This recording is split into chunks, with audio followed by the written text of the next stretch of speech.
Ako, I believe that everything that happens to your life has a reason ba. But anyway, before I continue my opinion vlog, mananggid sa ako sa akong mga followers ng mga Bisaya ha. Basin matingala mo nga gatagalog ko. My purpose for this is to cater my friends in Luzon kasi mayroon naman po yung mga friends good in Luzon and they are messaging me na di daw sila kasabot sa akong ginayaw-yaw diri.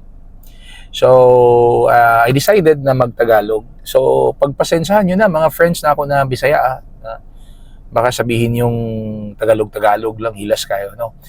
For kuning ako, for information and educational purpose. You know what? I met this guy. Ano siya to yung name niya ha? I met this guy. He's a very proactive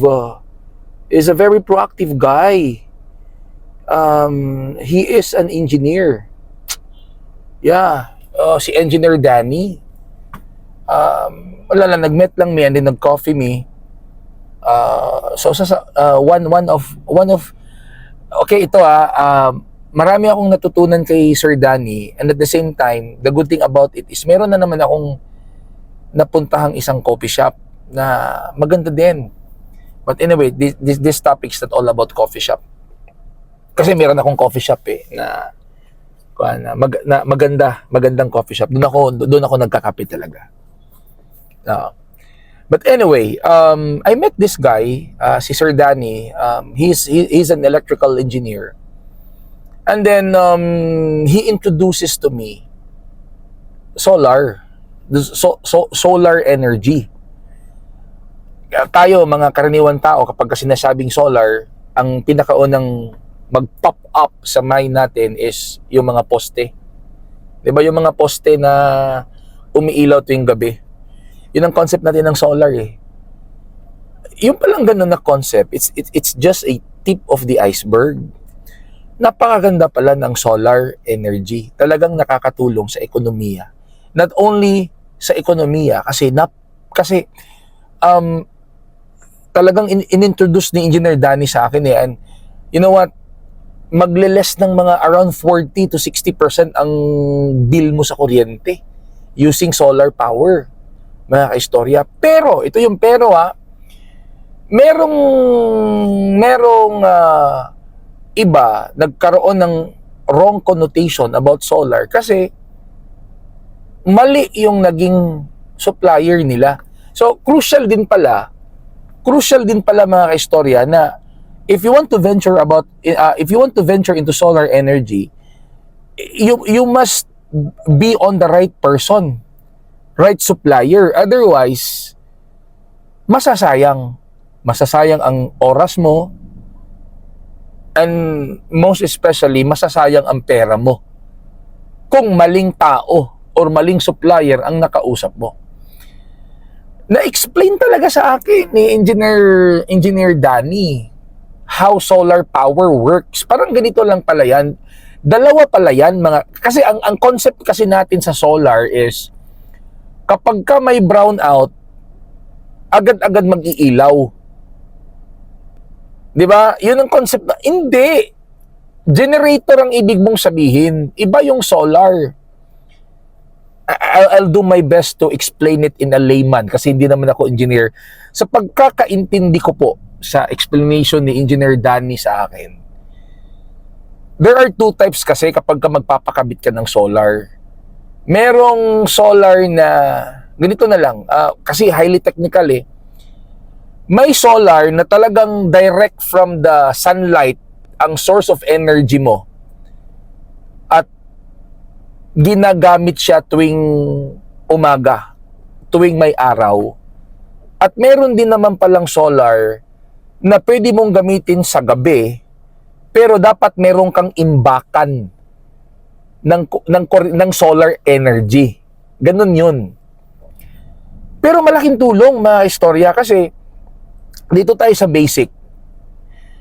Kapag ka meron kang solar panel, depende kasi yan sa yun palang solar panel na ilalagay mo sa bahay mo, magdepende kasi yan kung ilan ba ang kinokonsumong kuryente. Kinukompute pa yan ng mga expert on solar. At yun ang ilalagay sa bahay mo. Halimbawa, nag-consume ka ng 3 kilowatt per 3 kilowatt something. So dapat yung solar panel mo 3 kilowatt din. Hindi pwedeng below than that, 'di ba? Or above than that na istorya. Ganun ang pagkaunawa ko eh. Ngayon, kung wala kang yung sinasabing imbakan ng solar energy, magagamit mo lang yon tuwing umaga hanggang may araw. Isipin mo yan, Marcos, from 8 a.m. to 5 p.m. as long as may araw pa, wala kang gagamiting kuryente kahit isang katiting. Lahat ng iko-consume mo magmumula doon sa solar energy.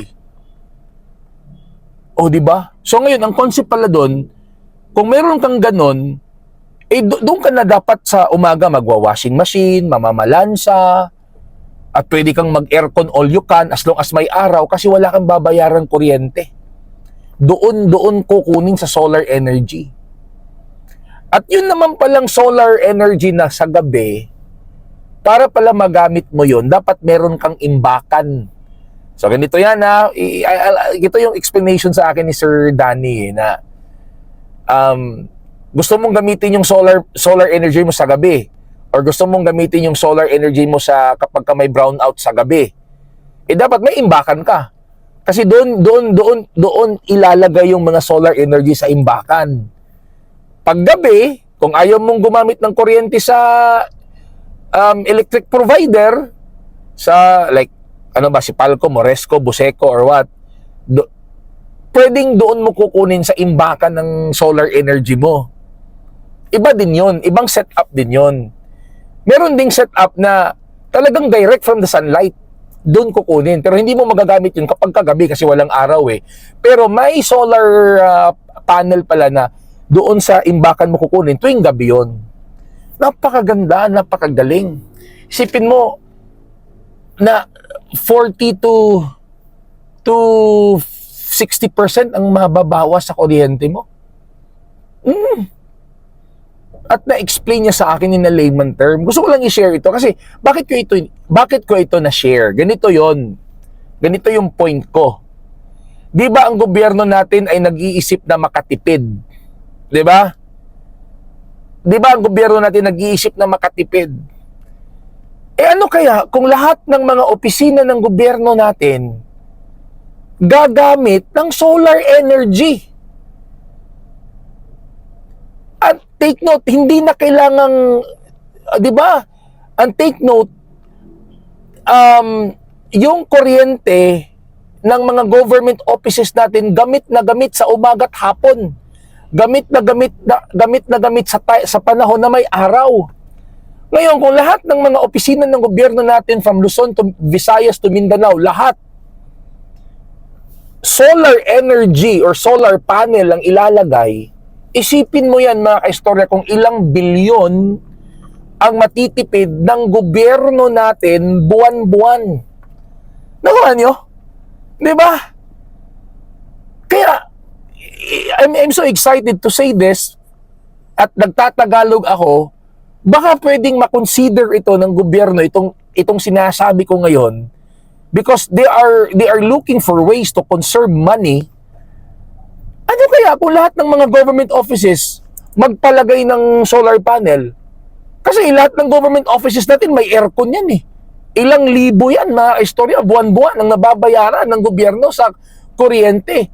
Ngayon, isipin mo yan na kung lahat ng government offices natin, kasama na ang mga local government units natin magso-solar panel, and they will save 40 to 60% of electric bill, ilang bilyon yan. Magagamit yan sa ibang programa.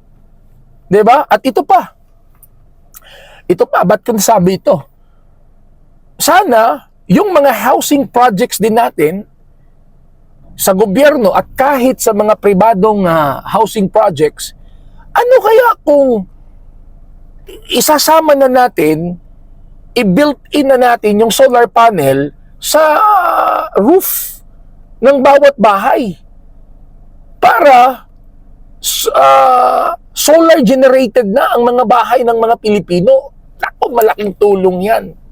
Kasi alam mo mga kaistorya, isa sa mga nagpapabigat sa Pilipino, kuryente. Ang mahal ng kuryente natin kasi yung kuryente natin kasi fossil generated or fuel generated. Di ba? Ang kuryente natin, pamahal ng pamahal kasi gasolina or coal. Kapag ka nagmahal ang presyo ng gasolina or nagmahal ang presyo ng coal or bumaba ang value ng peso, of course, tataas ang presyo ng kuryente. Pero kung ang kuryente natin ay galing sa tinatawag na renewable energy, at kay Sir Danny ko rin nalaman na meron na palang batas dyan, Renewable Energy Act or something, makakatipid at malaking tulong. You know what? Ito real talk tayo mga istorya. Wala akong solar panel kasi wala akong pera. Mahal kasi pag mag-set up, tiningnan kasi ni Sir Engineer Danny yung electric bill ko. Sabi niya ay kaya pwede ang cost ng i-set up na solar panel sa bahay ko based on my electric bill, I have to spend more or less 150,000. Wala akong 150. Pero alam mo mga istorya, maghahanap ako ng paraan. Mag-iipon ako. Oo, mag-iipon ako para malagyan ng solar panel yung bahay ko kasi nako, malaking tipid yan. Oo. At alam mo ba yung warranty dyan? Or I don't know kung warranty ba yung term. Yung longevity ba ang tawag? Yung solar panel na isi-set up sa'yo, tatagal ng 25 years eh. Patawarin mo ako kung mali ako sa 25, pero nasa mga 20 years eh. So, napakalaking tipid po mga istorya. Kaya ginawa ko yung vlog na ito just to open our minds na merong paraan para makatipid tayo. And you know what? Ganito ha. Solar energy not only helps our economy or the economic side, but at the same time, it helps the environment. It helps the environment. Renewable energy. Wala siyang chlorofluorocarbon. Hindi siya nakakasira ng environment natin. Friendly pa siya sa bulsa, at the same time, friendly pa siya sa Mother Earth. Sana ay mag-trending itong video ko. Sana i-consider nyo ang solar energy. At ito pa yung good thing about it. Diba? Balikan natin yung sinabi ko kanina. Minsan kasi nagkakaroon tayo ng maling connotation sa solar energy kasi mali yung supplier natin. Subukan nyo itong Ulrich Solar. Subukan nyo lang. Wala akong kuwan. Subukan nyo. Kasi 12 years in the... Kung na pala ito. Kumbaga, low-key lang siya eh. Pero, malaki na pala ang naitulong nito sa sambayan ng Pilipinas. Itong Ulrich Solar. 12 years in the industry at sa tingin ko, talagang expertise nilang solar energy. Itong solar panel or something eh. Andyan sa screen ko, lalabas ang pangalan ni Engineer Danny Siscon. Andyan, may number dyan. Tutukan nyo ng mabuti. Tutukan nyo ng mabuti ha. Andyan yung number niya. Ayun, nakita nyo na. Andyan yung number niya. Kontakin nyo. Kontakin nyo siya. Kontakin nyo siya. Kung kayo ay namumroblema sa kuryente nyo, kontakin nyo siya. Lalong-lalo nyo may mga malalaking negosyo, may mga poultry, may mga mall, may mga tindahan, may mga malalaking buildings na, nako, nakakalula ang